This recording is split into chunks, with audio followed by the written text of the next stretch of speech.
Okay, Rami says, hey guys, I would like to know, is it possible to see the off page of a GMB? I can think of citations and a few other things, but not much. What I'm trying to do is rank for lower competition, lower volume keywords for some of my GMBs, and I would like to know how competitive some GMBs are for a specific keyword. I know we can see how much work your website has put in for a keyword, such as title tags, content, anchor text backlinks, and the URL, but how do we find that for a GMB? Thanks. Well, I mean, yeah, you can. Here's the thing, like, let me, I don't know, let's just find a dummy thing. I'm just going to say plumber, Culpeper, VA. Okay, that's where I'm at. And look at that, it's an image in the ad. So we'll go with like this Dexter Wells Plumbing because they're in #1 position. So I'm just going to click on that to open that up. That's really interesting. They went from #1 in the Maps 3-pack to number 1, 2, 3, 4 in Maps. Do you guys see that?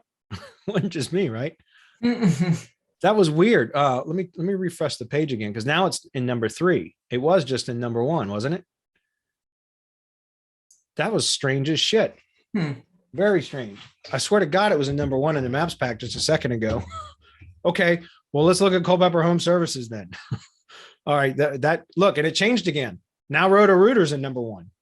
That's freaking weird, man. So if you guys don't think Google is doing some weird shit right now, like right there's your proof.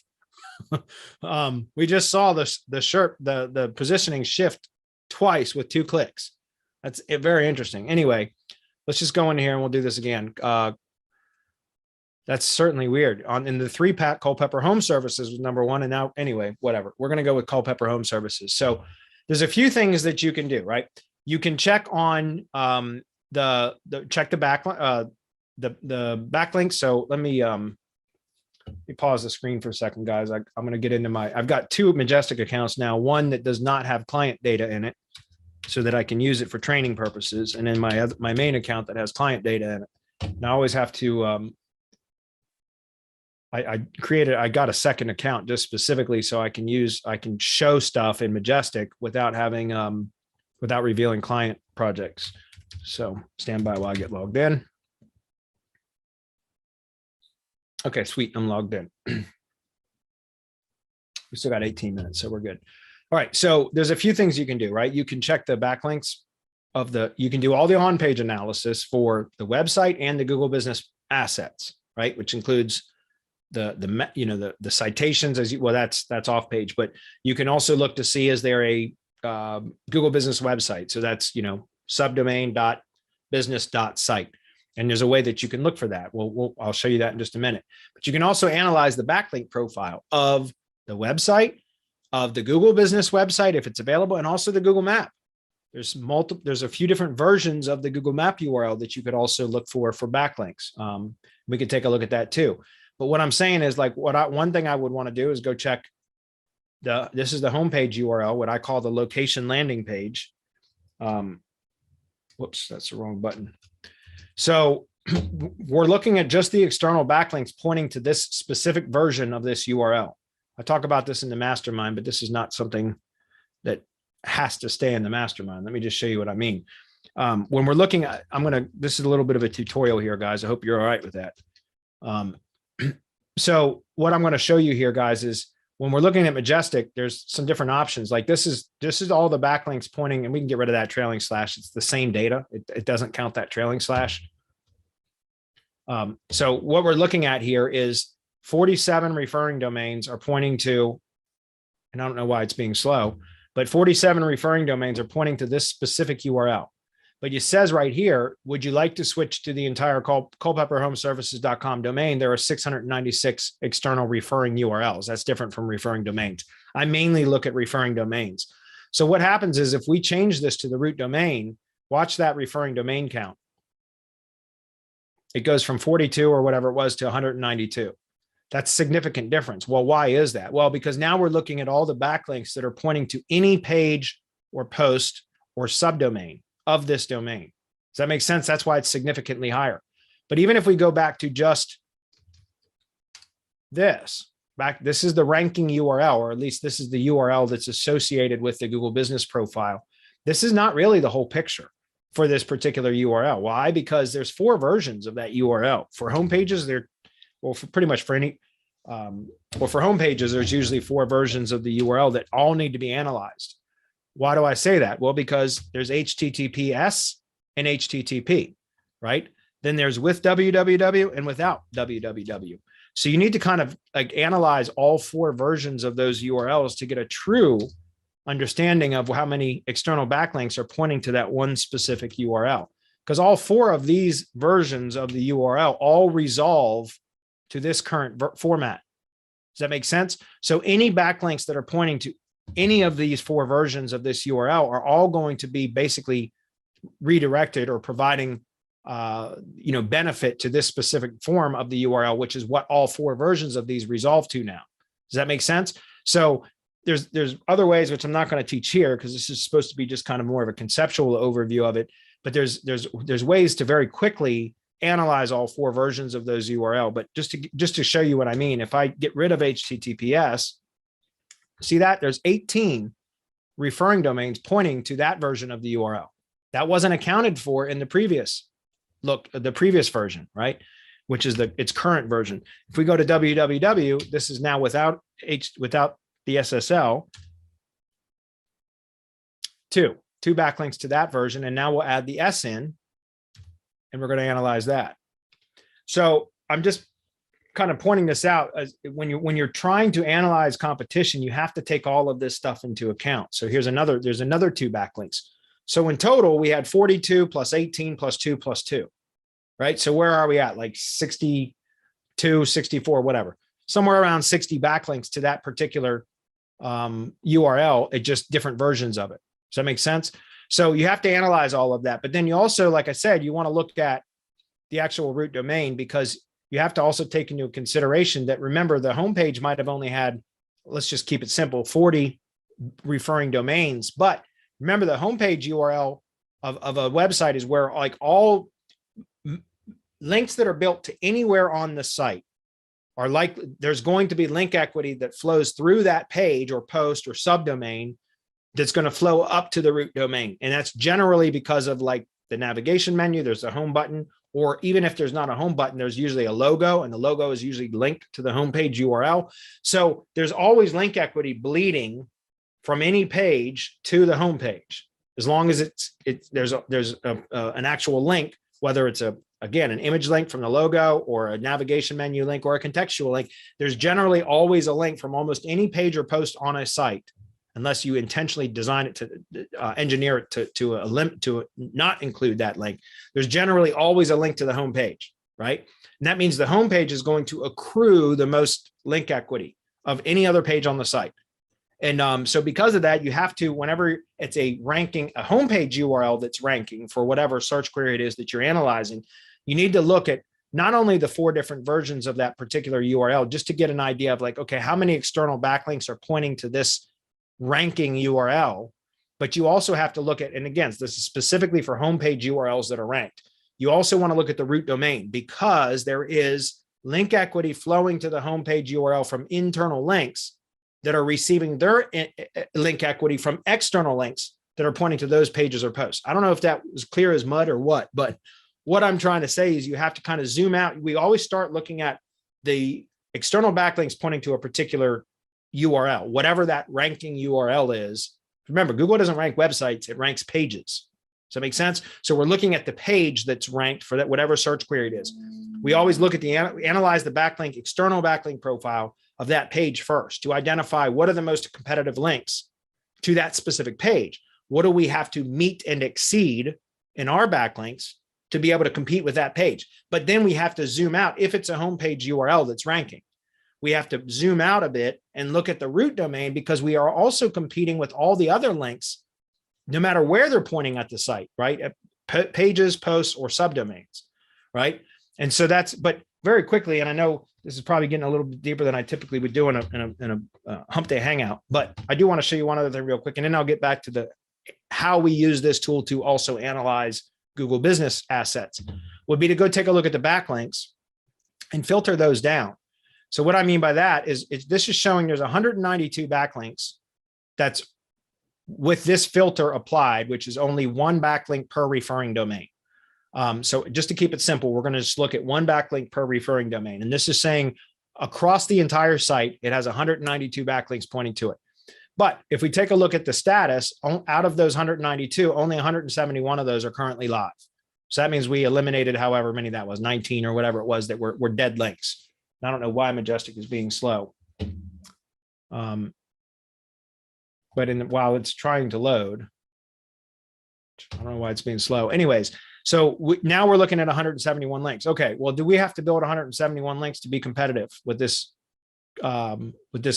company? No, because now let's look at do follow, no follow. Now we've just eliminated. Now we've dropped it down to 119. We're only looking at do follow links, right?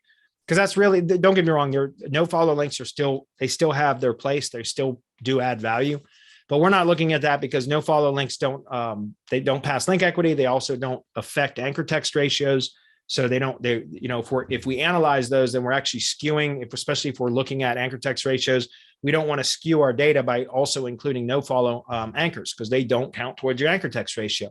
So then the last thing is, okay, now, does this mean we have to build 119 links to be competitive? No, because if we go take a look at the trust flow, out of those 119 links, 110 of them are trust flow 0, which means they're insignificant links. There is a cumulative effect from that many trust flow 0 links. So there is some value combined from all of those links. But doesn't that just completely change the landscape of how competitive this company truly is for whatever search term it is, right? We just eliminated out of 119 backlinks, we just identified 110 of them are really non-competitive links, which means we're not competing with that at all. So really what we're left with is one trust flow 21 to 40, or one link that's in the trust flow range of 21 to 40, or 8 links that are in the trust flow range 1 to 20. So we can further analyze those links by taking a look at specifically like the trust flow 1 to 20 range, which, by the way, there has to be trust flow of at least one or greater in order for it to have any topical relevance assigned to that trust flow. Like, in other words, trust flow 0 links have no topical relevance. There's no way that, like, Majestic does not apply a topical relevance score to or categorize the topical relevance of those backlinks if it has trust flow 0. It has to have 1 or greater before it has any sort of topical trust flow category assigned to it.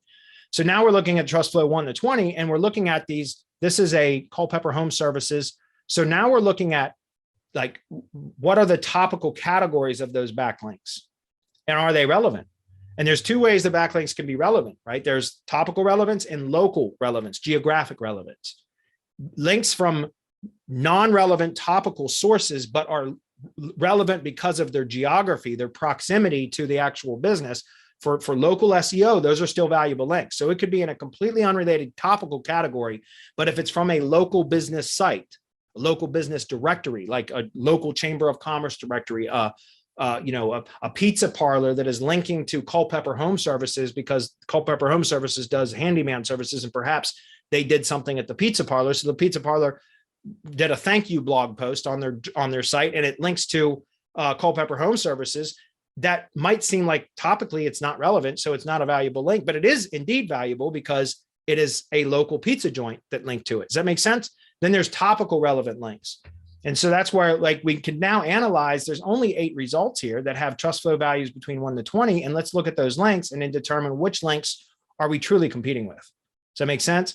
Business real estate is relevant. It's a relevant topical category for a handyman service, right? So business construction and maintenance that's probably the most relevant topical category for it. So you go through and you analyze those, but we can do, and I started to tell you guys all that so you can start to learn how to use this tool better, because this is where I'm telling you, man, topical relevance is where it's at with backlinks. That's what's producing the best results. And it makes sense, right? We're getting further into the semantic web. That said, you can also use this same sort of process to analyze backlinks to the Google Business website if this location has that, right? So how do we do that? We would go just do a quick search, use a Boolean search, right? So you just do site : and you would say .business.site. And if it's indexed, it will show up. And then you would put Culpeper Home Services. And I'm going to put those in parentheses, Culpeper Home Services. And that's interesting. I don't know why this is not their, obviously this is not their Google business website, but somebody linked to their Google business website from this, or mentions Culpeper Home Services on this Google business website, whoever this is. So they're probably, yeah, Elkwood, that is a township within Culpeper County. So they've apparently, as I was just talking about, probably have a thank you post or something on here about Culpeper Home Services doing some sort of work. But what I'm saying is this business doesn't have a Google business website, or else it would have showed up right now, right? But if they did, then we could take their Google business website. This is not it, but we're just going to use this as an example, and we could go do a backlink analysis on that, right? We could just do analysis on that and say, okay, this one doesn't have any backlinks pointing to it. We could, the next thing would be go take a look at the map. So what I would do is go pop a knowledge panel for that. So I would say Culpeper Home Services. I know we're about to run out of time, guys. I'm sorry if I didn't answer all the questions, but I thought this was a good one. If we click into the map, there's a couple things that we could do. We could get the CID URL. This is the gather up extension. That's the CID URL, although sometimes this does return an incorrect CID URL. You have to always manually check it after you copy it. I don't know why that's the case, but once you copy, that's the gather up Chrome extension, in case anybody didn't know that. You pop a knowledge panel, click into Google Maps, and then you click the gather up Chrome extension, and it gives you the CID map URL. But go visit the URL to make sure that it is indeed the correct Google business profile, because for whatever reason, sometimes it gives you like a different GMB URL. And I don't know why that's the case, but it's only sometimes. But anyways, you come back over here and you can analyze that. Now, most people don't build, except for SEOs, most people don't build links to the CID URL. So my guess is, again, they probably don't have any SEOs working, or else they might have had some links built to this. This is showing no links built to it, but there's other versions, right? There's the share URL. So there's this URL. You could always, now that's a 302, so you're not pushing link equity into it, but it could still have links built to it. Wouldn't you want to know that, right? If you're trying to see what all your competitors are doing. So you can take a look at that and see, are there any links built to that share URL? And look at that. There's a couple. Well, there's many links, but from only 2 referring domains. Does that make sense? It looks like it's probably from a footer link on their website. It's most likely that's the case. My guess is they probably have a footer link down here right there that links to their Google map. And that is indeed, I don't know if you can see it in the bottom left corner, but that's the share URL right there. So you can start to look, besides citations, you can analyze on-page factors. And then you can also look at the Google business website. So that's the .business.site, backlink analysis on that, but also do on-page analysis to determine what they're doing on page. You can also look at the map itself, the different versions of the map URL. We just looked at 2 versions of it. You could also, and I've never actually done this, but you could actually take a look at that long URL and see if there's any links built to it that way, right? Those are all different things that you could do to determine, what else has been done besides their traditional citations and on-page factors. So that was my tutorial for the day. How'd I do? All right, let me see if I can answer any others really quickly. How do we find that for GMB? Okay, so hopefully you guys understood, like you just use a Boolean search. So site : put .business.site and then put the company name in parentheses. The way that it's listed in the Google business profile. And generally, if they have a Google business website published, you'll be able to find it that way.